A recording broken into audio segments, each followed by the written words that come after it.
Coucou, bonsoir. I am Hollywood Jade. My pronouns are he, him, and sometimes sis. Alongside North America's most noteworthy choreographers, I've been involved in the choreography for TV performances, tours, music videos, award shows for some of the globe's biggest names, including Keisha Shante, Snoop Dogg, Estelle, BB Rexa, and Megan Trainor. In addition to these successes, I've secured the position of artistic director and choreographer for Canada's own Queen of R&B, Miss Julie Black. As a performer, I have been cast in Save the Last Dance 2, Camp Rock 2, clearly I love sequels, Make Your Move, and the smash hit blockbuster Hairspray. Consecutively sharing the stage and screen with Nelly Furtado, Divine Brown, Rihanna, Janelle Monáe, Khalees, and Canadian Idol finalist Gary Brown. These experiences created endless opportunities to begin working as a choreographer and a performance coach. In 2011, I launched my own performance company, Hollywood Jade Presents Urbanesque, which is an urban burlesque dance company. Since then, the company has gone on to do multiple things, including performing at the Black Diamond Ball. I'm a contributing member of Artists in Motion, and one of the things I'm most proud of is being part of Holla Jazz's Floored. Most recently, you can see me on Canada's Drag Race as the resident choreographer and guest judge. I have a podcast for Pride Toronto called Black, Queer, and Trans Excellence. And I continue to do a lot of amazing and great things in the performance community.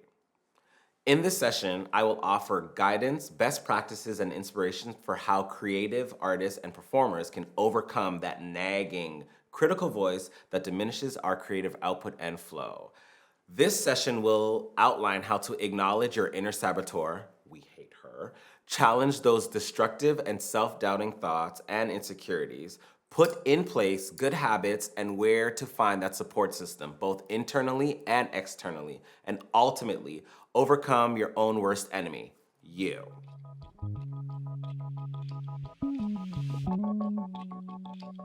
Identifying that fear is not real. So this is basically acknowledging that fear is something that we create in our minds. It is not a real thing. And in particular, when we're talking about ourselves, and we project doubt and we manifest things and we create narratives that are not authentic to who we are and what we should stand in, and it's a lot of projections from outside. And I think what's important about identifying that fear is not real is that we know that it's a narrative that we've created for ourselves, right? And if you're going to create a narrative in your mind, why not create a narrative of positivity? Why not create a narrative of uplifting? Why not create a narrative that is going to enhance your experience rather than take away from it? Fear is doubt. Fear is projections of other people's things that we've decided to take up onto ourselves. And I think the key to this is acknowledging that the reality of what is happening is the one that you create for yourself, right? We don't have to take hold or take ownership of doubt. We don't have to allow ourselves to become victims of doubt. We don't have to, think of it like this. You get dressed and you're going to put on clothes. Why not put on something that's going to make you feel good? Why not put on something that's going to make you look good versus something that is going to make you feel bad? Fear, that's what fear is. Choosing to accept or create a narrative that is not authentic and not aligned with who you are. And we sometimes, myself included, allow ourselves to fall victim to projections from external sources. I think identifying that fear is it's a choice. Fear is a choice, and why not choose something that is more in line with the outcome that you want versus creating this narrative of no. Yes? And sometimes what that can look like is, oh, what if this doesn't work out the way that I want it to? Or what if I or what if or change your what if. Flipping the what if, right? If you're going to create a narrative, which I think we all do in one way or another, why not create a narrative that is in line with the outcome that you ultimately want, right? It's the concept of I am possible versus impossible. If you separate it, like literally, if you separate it, impossible is I'm possible. And all it is literally putting a space between letters, right? And that is the power of flipping the what if. If you decide that it's about perception. If you decide to look at it as I'm possible versus impossible, it completely changes the meaning of these letters, right? If you can create a narrative in your mind that is in line with the outcome that you ultimately want, there's no reason to dwell in what if in a negative. You are in control of how you see the world. And how you do that is literally by taking a step back and framing the situation to have a positive result and have the outcome that you ultimately really want. I was listening to a podcast recently, and the speaker basically said, if you don't do you, you won't be done. There is no other you. You were created to exist and to be and to give and to be a source to not just yourself but to others. And if you don't do you, then you won't be done. And if you're not done, then you are robbing the world of what could potentially be a game changer. I watched this TV show called This Is Us. It's an amazing show. And the reason I love this show so much is because it aligns with the concept that everything happens for a reason. Not to give too much away, but in the show, there's a couple and they have children, and one of their children dies, and there's a baby that is brought into the hospital, and they ultimately end up adopting this baby. And the way the show works out is it's literally aligned that everything happens for a reason. The people who come into your life, the things that happen to you are destined for you to be the best version of yourself. And even in the worst case scenarios, there's something to be taken from that, right? So it's changing the what if. It's reframing the way in which you see the world. And if we're talking about anxiety and performance and you're like, oh, what if I go out there and bomb? But what if you don't? What if you go out there and it works out better than you could have possibly imagined?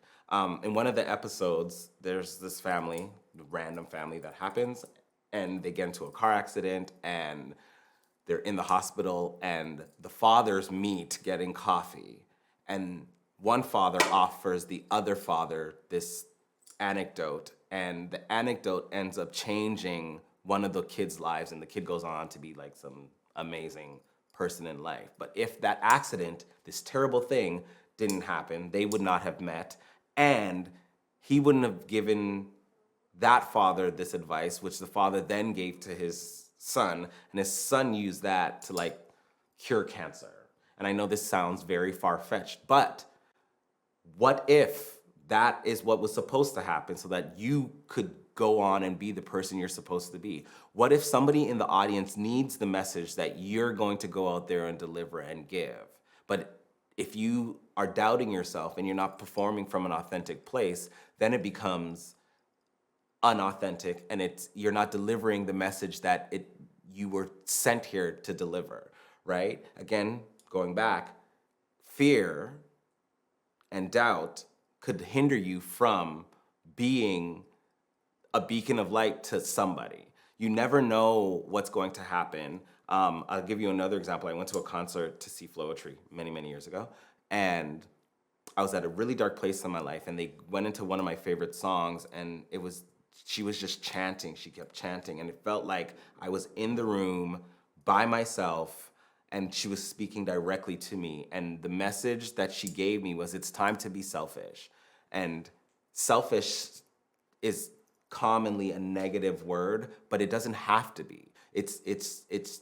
I flipped it to a positive thing and be like, me being selfish is me taking care of myself and focusing on myself so that I can show up as authentically as myself and as real as myself, and without limiting and holding myself back. And in doing so, I now have been able to change many, many lives. I started Urbanesque after that concert. I've gone on to do multiple things after that concert because I focused on me. And that was a message that was delivered to me at a concert because they chose to stand in their authentic self and be them. And they're like, I don't know who this message is for, but I'm delivering this message. And it was received, So think about it. Change your what if.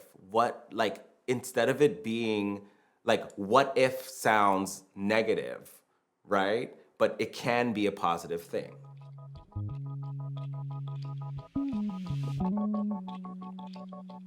Releasing performance anxiety. I get it.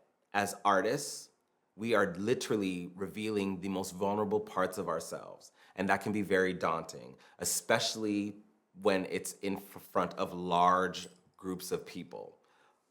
But tapping back into what I had already said, you never know who in that room needs what it is that you have been put here to give them. And stage fright is a real thing. There are tricks and tips and things that you can do to prepare yourself to walk in your authentic truth. I am a first generation Caribbean queer man who fought to stand and be who I am in front of you. And it's not always easy. It definitely has not been easy. And you sometimes don't see the fruits of your labor right away. But choosing to live authentically is what helped me release a lot of fear and anxiety.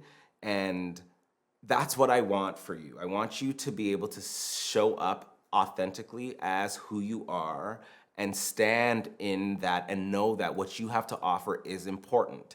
Now, how you can build on that is looking at yourself in the mirror daily and giving yourself 5 reasons why you matter, why what you do matters, why you being here makes a difference.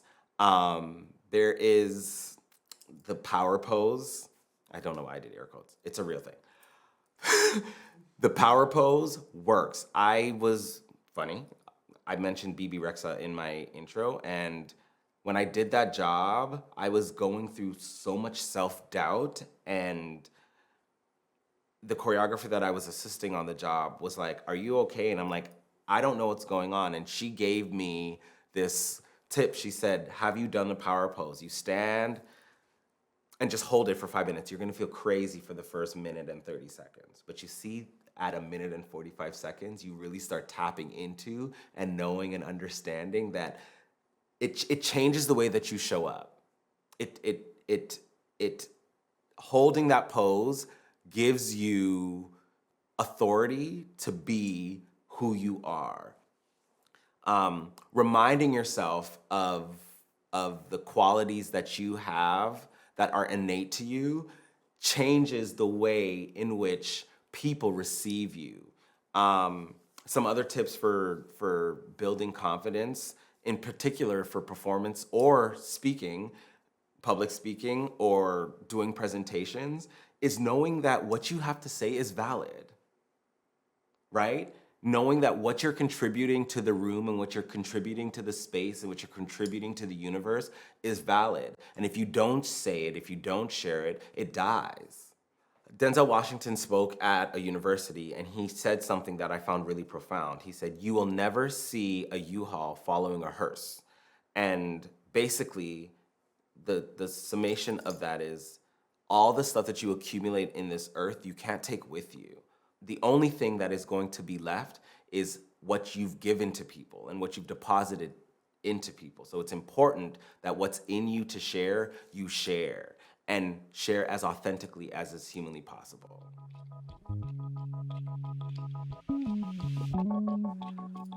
Remembering your why. This is something that I share with my dancers and artists that I work with. It's such a simple concept, but something that we forget. In the industry, there's managers, agents, critics, fans, haters, internet trolls. There's all of these things that distract you from your why. And your why is remembering why you started. Tapping into and staying in line with what triggered this desire in you initially. And if you can always circle back to that and root yourself in that, it will change the way that you perform or present externally. Remembering what first motivated you to start, whether it was a person, a place, a thing, a song, a phrase, holding fast to that will change the way that you show up. Because when you first started, there was no fear. When you first got into it, there was no doubt. That's stuff that developed as you progressed. And again, was put on you by other people. So like remembering your why. You know, I ask, whenever I audition people to do things for me, I always ask them, what is your why? Why do you want to be here? Why do you want to work with me? What triggered you in this direction? You know, we don't always realize that this little thing that happened here can ultimately end up being a big thing. So like remembering your why and tapping back into that as regularly as possible. And your why will help you to be influential. Like people influence influencers, like it's a big thing now, but being influential is essentially surrendering to something that is greater than yourself, right? Having influence and being influential are very different. A parent can have influence. Like a parent can influence their child, be like, I'd really like it if you went and did this, right? But having influence is the child doing it and the parent responding and being like, wow, thank you for doing that. That's being influential. And remembering your why, as long as it comes from an authentic and genuine place, is influence. And that I think is an important part to getting over anxiety and knowing that as long as it's authentic, you will be influential.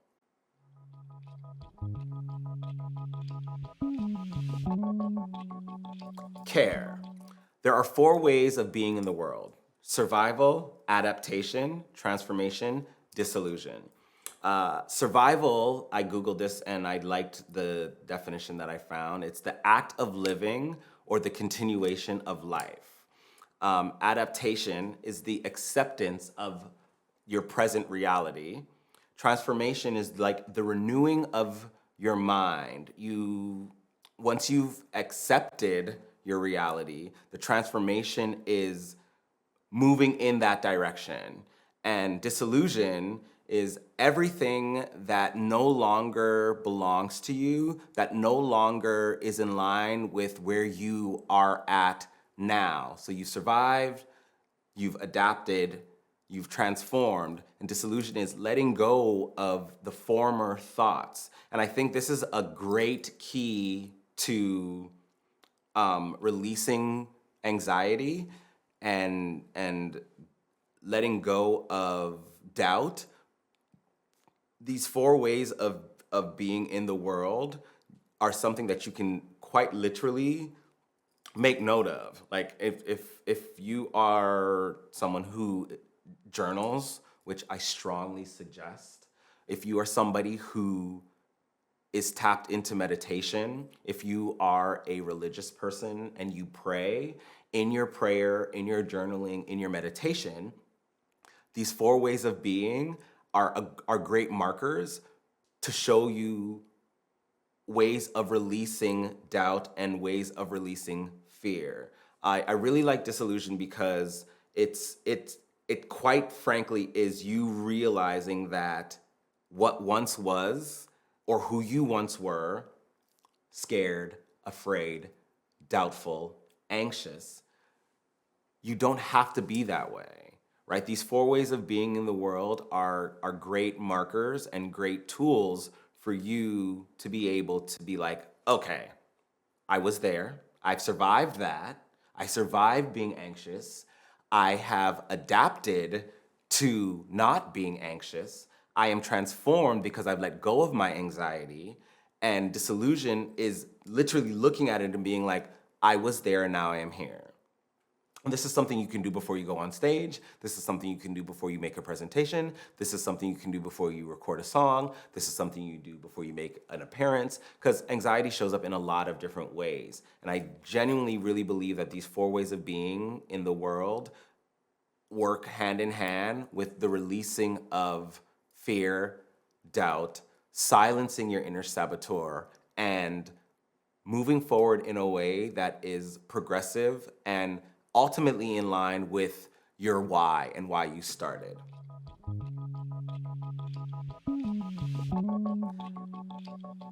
I've given you a lot of things to think about and to take into consideration. And one of the main things that I ultimately only realized this year for myself is that the journey to being your best self is a never ending story. It's a never ending journey. It requires consistent and constant work. And I know that sounds daunting, but what else are you gonna do?